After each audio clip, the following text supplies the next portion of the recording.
kubenga mpaka papa kuchama tidiwulira babo bugalo bwakwaniriza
Emyonga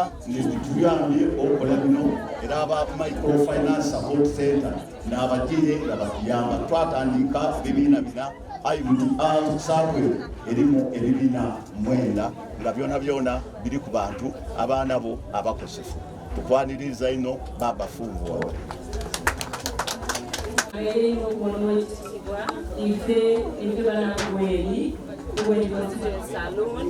twatandika tubonekera ifa abakyala erebuteri abali mu bwegayise tukola omukeeka twakola ebizigo biba birungi twakola ensawo tulodi bamfuni n'abaana okujja naddo mu masomero twakola obusera buno nga tulitumulamu anti obuveera bwonoona obutonde obusera basobola okukoleramu kushopingiramu tulina ebintu bityo byetukola tusangaire twaba empowered ne microfinance olukulembeza atuwaira ekasente era twekulaakulanyiriza tituli bubi ng'abakyala ab'ebugweri mukozesa abantu 10 abali muno abaggalirwa n'abasomesa nebaza ipatana KIU era nesuubu omukazi oyo ng'amaliriza puroguramu emere yino eyiri emere yino eyire ebooli liyire esaawa 2:30 ebidaala biyira esaawa 4 lwaki nga tukukekereza okutema emiti gwe n'obutondo obwezi ebooli yino diyiire nungi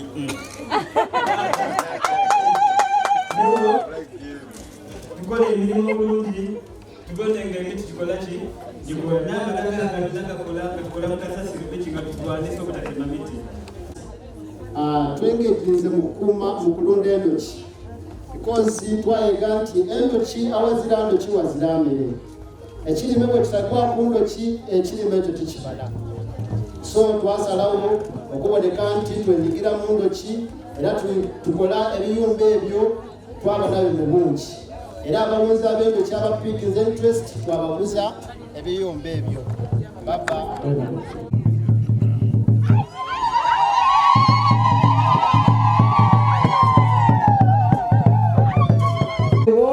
twaluka obwibo buno twaluka obusokisibwa ana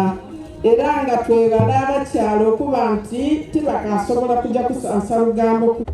nenda kubebaza bategese kulima amatooke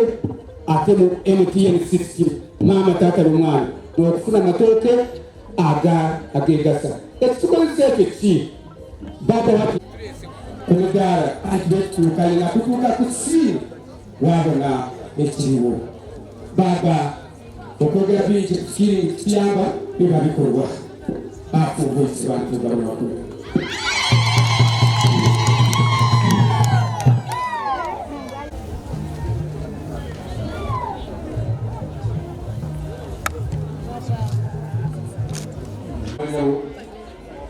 baba batuula esente emiliyoni 5 ife bakafominja testi nga badalazaati obabenga tebasobola kuyiira baba esente twabya twagadaku ebibiina ebindi baba twakulakamu eno baba netutambuza era neribalasoka boona boona baba nenga olyenderi baba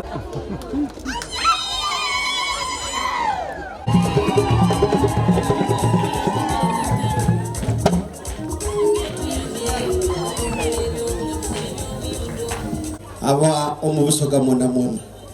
nife abaana bo abagabula nga tuva mu isaza eryebuzaaya ababa abegayitira awalala n'abaana busoga bona mu programu ey'emyoga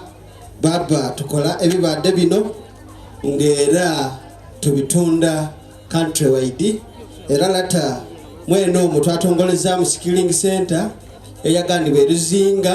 nga naawali gundi yaife branch yaife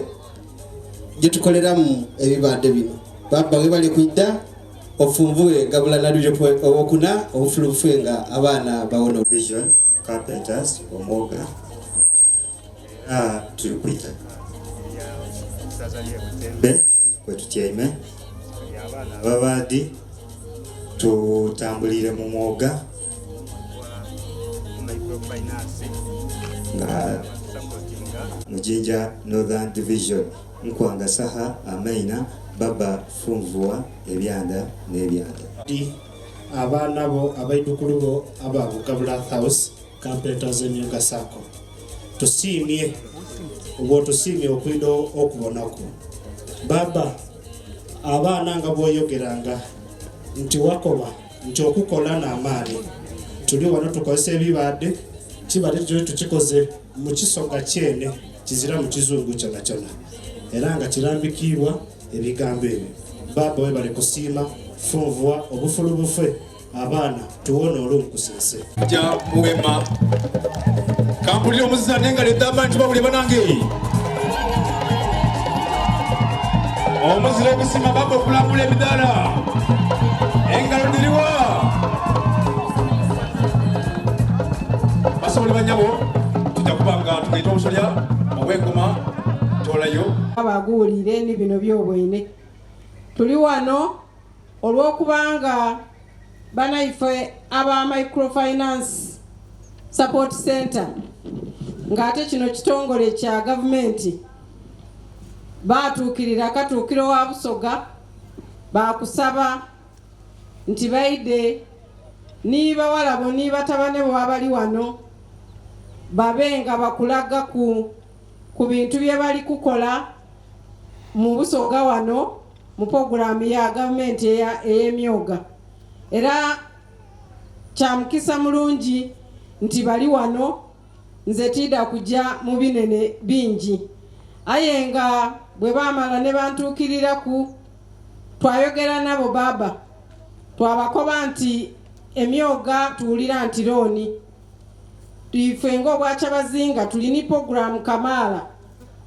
nga ABC ng'era daakutoola abantu mu bwavu nga programu baba yotayire kwine essira enaku dino ey'okulwanisa ekifuna amabunda baba bye watutuma nti tuteemu amaani mu skilling center tulina pulaani ng'era bwe wagalaga nti skilling center eno efuuke bizinesi eyabo ba teenage mothers ne ba teenage fathers n'abantu abanaba nti baidye okutwegayitaku era tusobola okuba nti skilling center eno ejja mu maiso. Ku saidi ey'emyoga twakola emyoga 576 era nga sako zedede emyoga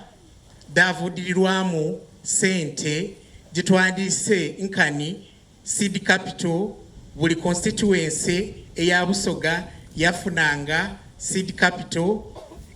5 milioni 5 era wona sako zedo ebitano 7 dajamu bilioni oba obuwumbi 17 ne milioni 9 olw'okwenda okwongera ku sako zaife dino okwekulaakulanya gavumenti yasalawo nti tubongere kyetweta enongereza milioni 2 buli sako eyo nkani additional seed capital era nga mu additional seed capital detwakagaba wano mu Busoga yaife diri buwumbi 7 ne milioni 10 ne milioni 16 baba ku side y'emyoga emyoga gino nkwenda kukutegeeza nti twakumakuma emyoga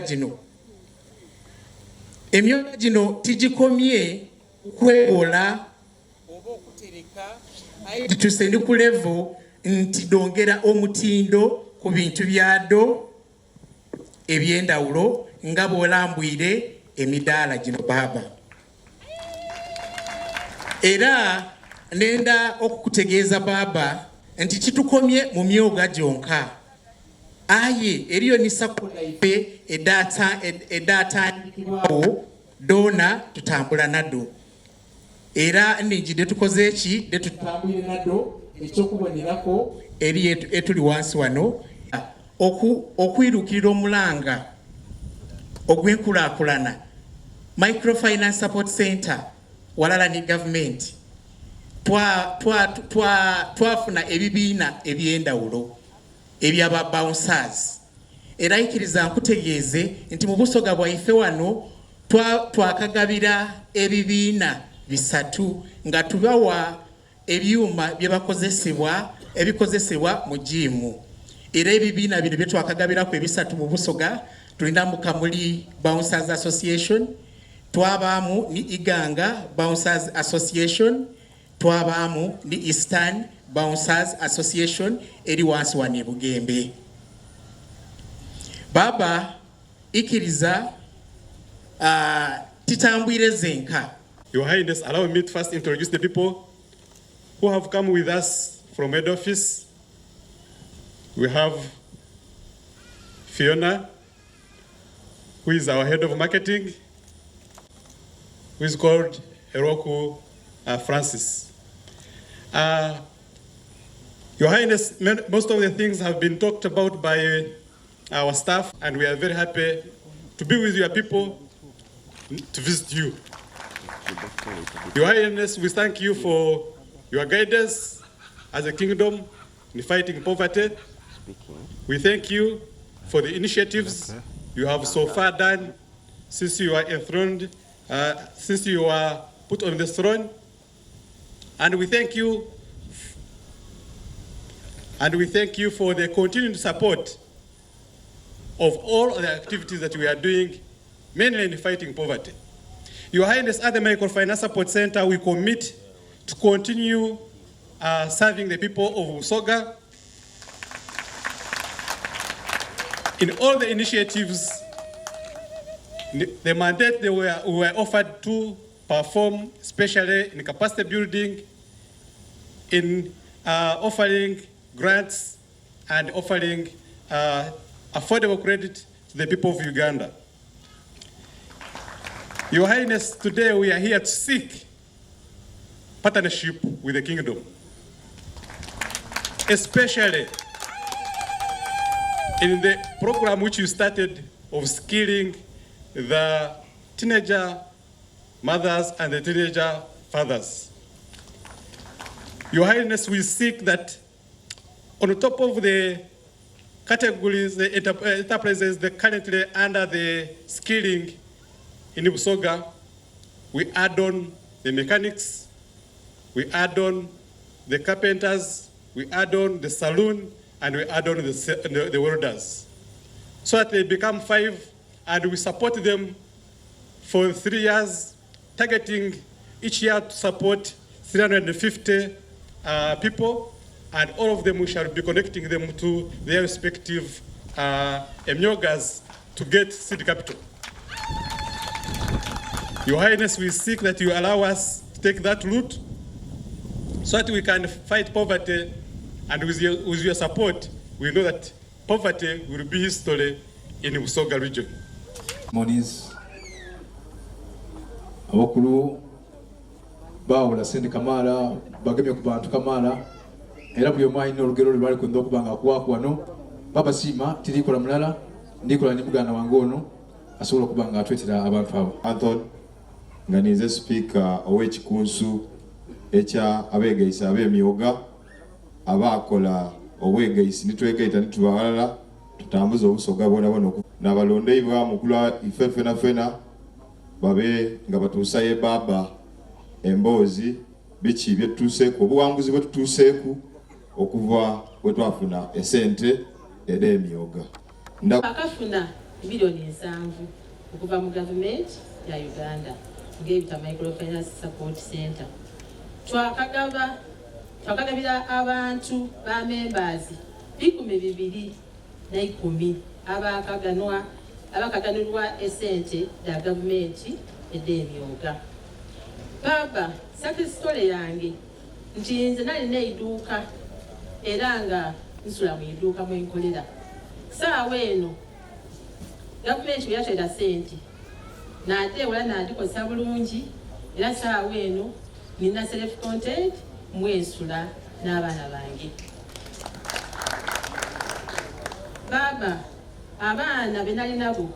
baali baafuna dediya olw'okuba nti baba yajja nga nkaali musulube. Aye onajjira mu Microfinance Support Center nesobola okufuna sente n'endikozesa obulungi. Abaana abamaze okusoma, nina omuvubuka yamala engineering, nina omuvubuka amaze omwaka ogwo administration in accounts. Nebaza gavumenti eri ku ssaawa zino engeri yalina ku muntu owa wansi. Baba nze wena nkulira ng'akwa n'abatunga ebyalaani ng'akyama ku lubalaza yalindirira olugwe lwe banaamuwa. Aye nebaza gavumenti nti etutreninze tweze saawa eno tulina office, tulina ne vacation institute abaana we basomera. Tusobola okutunda ebintu byaife mu Egypt, tusobola okutunda ebintu byaife South Sudan, Tanzania, Zanzibar. Saawa eno twakaire Kenya, ate era Katonda bwana batuwaire obulamu twafunye order y'okutwala ebintu byaife mu Egypt omwezi ogw'omunaana singa Katonda anaaba asiimye. Ebyo byonna baba tubituuseeku olwa gavumenti yaife enungi nga yalonda Microfinance Support Center etali ya mululu. Tube sente edindiira dabita mu bantu abakyamu dayakutuka ku muntu wa wansi. Aye ife tugani milioni 50 okuva mu microfinance era twali bubi nga tutunda kwawo mpolampola na kugulagula ebirime aye oluvannyuma lwe twafuna emiliyoni 5 twayongeraku omutindo nga tukola buugi baba bwobwaine wale nga buugi oyo tumukola munsigo daife dene eda bulido detulima tulina duuma soya twataamu neidodo twakola buugi oyo gwe twayeta nutritional mixtures wa mugaso ino eri obulamu bwaife naddala abaana ababa batali kulabukalamu abongeramu amaani. Mwenda twasooka twafuna emiliyoni 3 twatandika ne groups 9 batwongera ku edindi 2 twayongera ku abantu abandi era nga tuli kwogerera wano tuli mu groups 2 na 3. Mwebale ino aba Microfinance Support Center. Ate ekindi twezeemu okusavinga kuba tulina okwega okusavinga okweterekera baba iseife tweterekeire era buti tulina obukaire 12 obuli awo nga nifo twabuterekamu era tukaja mu maiso omwaka guno nga siza kitya baba ife Microfinance Support Center yatwagaana nga tukola era yatuongeramu n'okutusomesa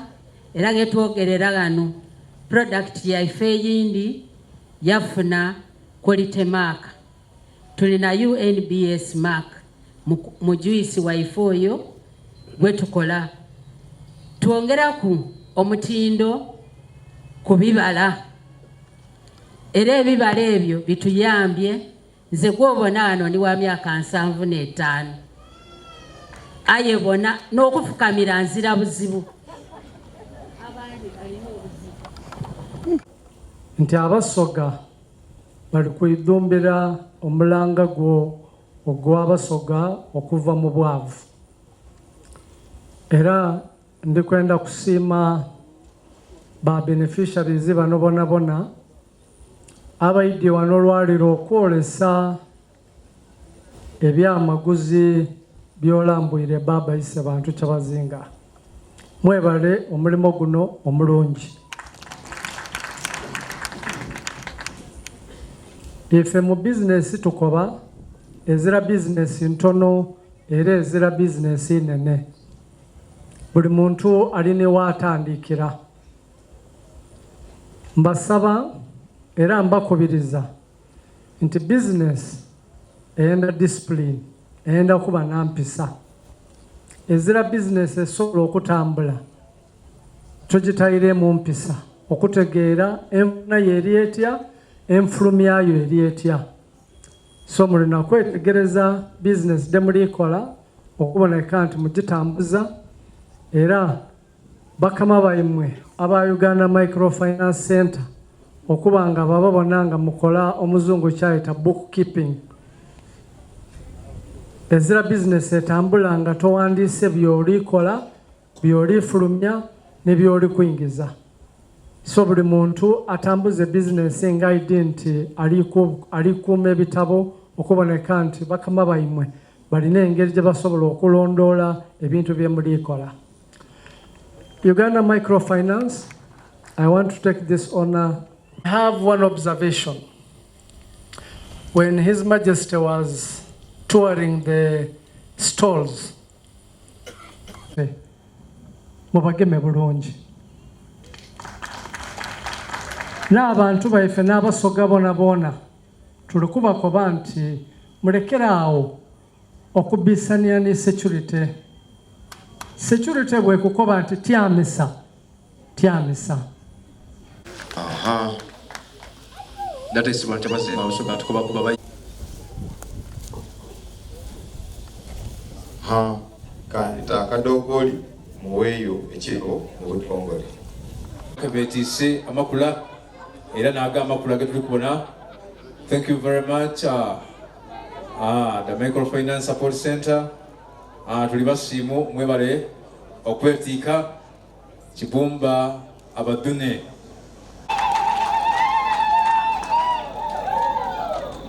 Ntwala omukisa guno okubaniriza Obwakyabazinga wano ku Kingdom Headquarters olunaku olwaleero nti era mwebali kwida mu bungi nga bwe mwidye. Ako kabonero kalaga nti mwagira ino Obwakyabazinga ne programs z'Obwakyabazinga. Bwe ntuuse wano ku Kingdom Headquarters ed'Obwakyabazinga ntandise n'etuwa ey'okwetegereza emirimu egy'enjawulo gye muli kukola era naafuna akamwenumwenu nga ndibona mulikola emirimu emangi. Ekyo kyandaga nti muli bakozi ino, muli bawulize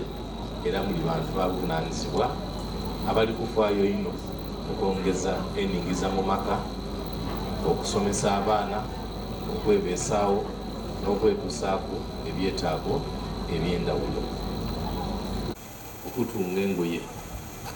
mwebale ino ku ekyo, naabona okukola liquid soap, naabona bakery eyokuba nti mukola ebintu eby'endawulo ebyokufumba, naabona abakola juice omulungi ow'omutindo abaana ebusoga, naabona weaving abantu abalikola ebintu eby'endawulo, naabona abakola emikeeka, naabona ababaada n'ebintu ebindi kamaala. Ekindaze nti obusobozi Katonda bwe yabawa nkani skills mwebale ino omulimu ogwo kubanga kiri kuyamba okwongeza eningiza maka y'abantu baife n'abantu baife okuba mu bulamu obusaaniire. Nkuba omulanga eri abavubuka bamusaayi muto ng'owekitiibwa Second Deputy Katikkiro bwayogeire nti abantu betusinza okubona olwaleero abavubuka batono. So tuli nkuba omulanga ye muli mwetabe mu bintu ebibazimba oti ni bino musobole okuba obuvunaanyizibwa,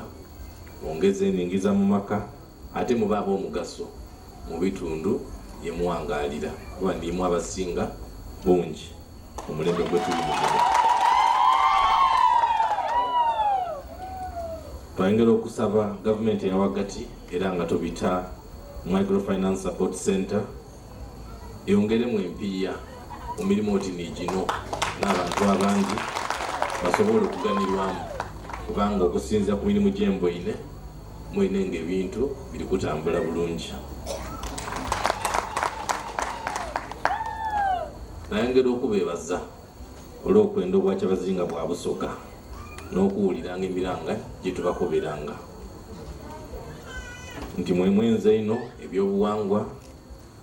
ebyenono era mu byenumirizaamu. Ng'amaliriza olw'ebiseera ebijjire mbeebaza ebirabo eby'endawulo nkani amakula ge mutuwaire agatulaza omukwano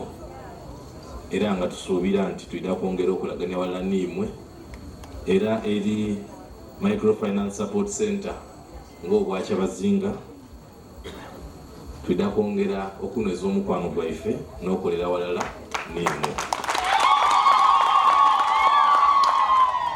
Mbendeze engendo ennungi kumpi n'ewala emuviire era Kibumba ayongere obwafuwaku obwibuka busobola okuyisa